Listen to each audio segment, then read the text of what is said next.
Hi guys, మీకు మీ కుటుంబ సభ్యులకి అక్షయ తృతీయ శుభాకాంక్షలు. ఈ వీడియో అయితే అక్షయ తృతీయ రోజు నేను పూజ ఎలా చేసుకున్నాను, పూజ చేసుకున్న తర్వాత ఈరోజు డే ఎలా ఉన్నదనేది ఈ వీడియో అనమాట. మీరు ఎలా జరుపుకున్నది కూడా నాకు కింద కామెంట్ సెక్షన్లో చెప్పండి. ఈరోజు అయితే మార్నింగ్ 6 o'clockకి లేచి నేనైతే ఇల్లు తుడుచుకొని ఫ్రెష్ అప్ అయిపోయి పూజలో అయితే కూర్చున్నాను. నా పూజ 6:30కి స్టార్ట్ చేశాను అనమాట. ఫస్ట్ ఆఫ్ ఆల్ నేను చెప్పాల్సింది ఏంటంటే, నేను పూజ చేసుకునేటప్పుడు ఎటువంటి మేకప్ కానీ తలదువ్వు కూడా ఇలాంటివి ఏవి చేయను ఎప్పుడు. ఎందుకంటే మీరు ఇంకేదో అనుకోగలరు, ఇంకేం లేదు, మా పిల్లలు లెగిసిపోతారన్న భయం. ఆ టైం అక్కడ వేస్ట్ చేయకుండా పూజలో కూర్చుని పోతే సగం పూజ అయిపోతుందని నా ఫీలింగ్ అనమాట. ఎందుకంటే పిల్లలు లెగిసిపోతే అసలు ఫ్రాంక్గా చెప్పాలంటే దేవుడి మీద అసలు నాకు కాన్సన్ట్రేషన్ కూడా వెళ్ళదు. మా పిల్లలు లెగిస్తే నేను గంట కాదు కదా, పూట మొత్తం కూర్చున్నా నాకు దేవుడి మీద కాన్సన్ట్రేషన్ వెళ్ళదు. అండ్ అలాగే పూజ చేసుకునే సాటిస్ఫాక్షన్ కూడా నాకు ఉండదు. ఎందుకంటే పిల్లలు లేచిన తర్వాత వాళ్ళు కొట్టుకుంటున్నారు, తిట్టుకుంటున్నారు, వాళ్ళ కింద అరుచుకొని, మెయిన్ థింగ్ ఏంటంటే వాళ్ళు బాల్కనీలోకి వెళ్ళిపోతారేమో, కిందకు చూస్తారేమో, గోడలు ఎక్కుతారేమో అని ఈ ఫీలింగ్లో సగం ఉండిపోతాను అనమాట.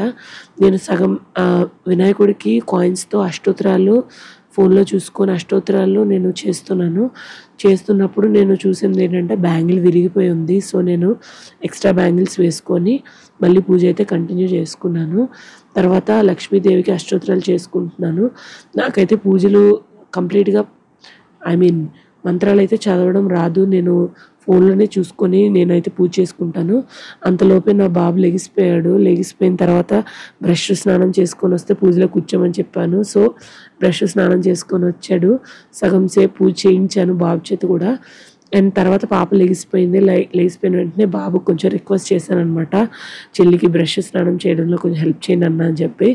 సో బాబు అయితే పాపకి చేయడంలో హెల్ప్ చేశాడు. నెక్స్ట్ ఏంటంటే, వాళ్ళ పనులు వాళ్ళు చేసుకునే ఏజ్ కాదు ఇది.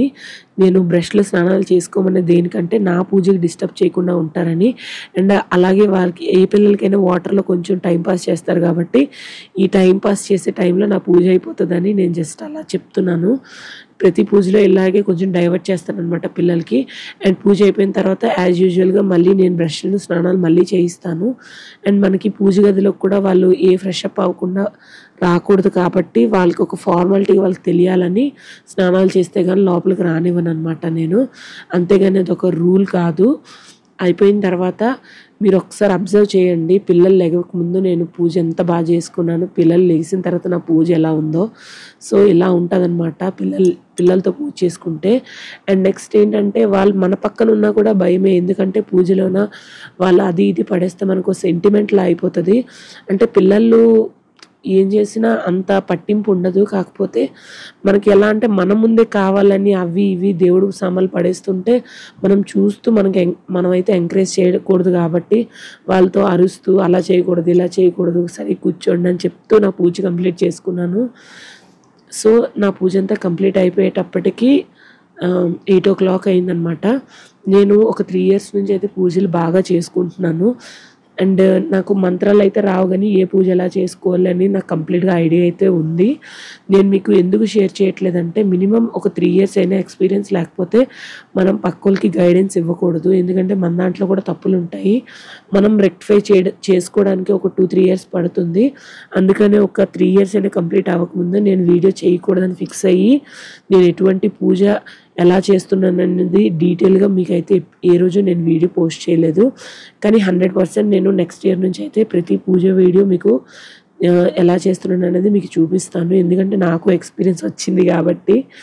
సో పూజ అయితే కంప్లీట్ అయిపోయిన వెంటనే నేను పిల్లలకి వెంటనే బ్రష్లు స్నానాలు పిల్లలకి రెడీ చేసుకొని నేనైతే పిల్లలకి గుడికి రెడీ చేశాను అనమాట. మనకి గుడికి ఏదో స్పెషల్ డే రోజు గుడికి వెళ్ళడం రావడం అదొక్కటే స్పెషల్ ఉంటుంది. మిగతాది ఏమైనా స్పెషల్ ఉంటుందో చెప్పండి మీరు. అందరి మామ్స్కి అడుగుతున్నాను నేను. నాకైతే ఎటువంటి స్పెషల్ ఉండదన్నమాట. ఎటువంటి రోజైనా సరే మార్నింగ్ సెక్షన్ ఒక గుడికి వెళ్ళి రావడం తప్ప ఇంకేమీ స్పెషల్ ఉండదు. నిజంగా లిటరల్గా ఎందుకంటే పెద్దోళ్ళున్నప్పుడు ఎలా అయినా టైమ్ పాస్ చేసేయొచ్చు. బయట తినడం ఇలాంటివి ఏవైనా చేసుకోవచ్చు. కానీ వన్స్ పిల్లలున్నప్పుడు ఇంటి ఫుడ్డే మాక్సిమం ప్రిఫర్ చేయాలి కాబట్టి అన్నీ ఇంట్లోనే చేసుకోవాలి. మనం గుడికెళ్ళొచ్చినా మనమే వంట చేసుకోవాలి. మనమే క్లీన్ చేసుకోవాలి. మనమే గిన్నెలు తోముకోవాలి. అండ్ ఎటువంటి మన బర్త్‌డే అయినా, మన పెళ్లి రోజైనా ఏదన్నా ఇదైతే కామను. అలాగే మేము కూడా దుర్గాదేవి టెంపుల్‌కి, వినాయకుడి టెంపుల్‌కి అండ్ అలాగే శివుడి టెంపుల్‌కి వెళ్ళి వచ్చి ఇంటికొచ్చేటప్పటికి 12:30 అయింది. 12:30 అయినా నాకు వంట తప్పదు. వంట చేసుకున్నాను. పిల్లలకి తినిపించాను. పిల్లలకి పడుకోబెట్టాను. మళ్ళీ పిల్లలకి లేపి స్నాక్స్ పెట్టి, మళ్ళీ డిన్నర్ రెడీ చేసి, మళ్ళీ పిల్లలకి పడుకోబెట్టి, ఈ వాయిస్ ఓవర్ ఇచ్చుకుంటున్నాను. ఇది నా డే రొటీన్ అనమాట. కాకపోతే ఆ స్పెషల్ డేస్ ఏంటంటే కొంచెం పూజలు గాని చేసుకునేటప్పుడు కొంచెం ప్రశాంతంగా అనిపిస్తది. స్పెషల్ డే కాబట్టి వీడియో తీస్తున్నాను అంతేగాని, కానీ నాకెందుకో ఈ పిల్లలకి సమ్మర్ హాలిడేస్ ఇచ్చినప్పటి నుంచి నేను బాగా తగ్గిపోతున్నాను. నా ఓపిక పోతుంది అని నాకనిపిస్తుంది. నాకు పేషెన్సీ కూడా బాగా తగ్గిపోతుంది.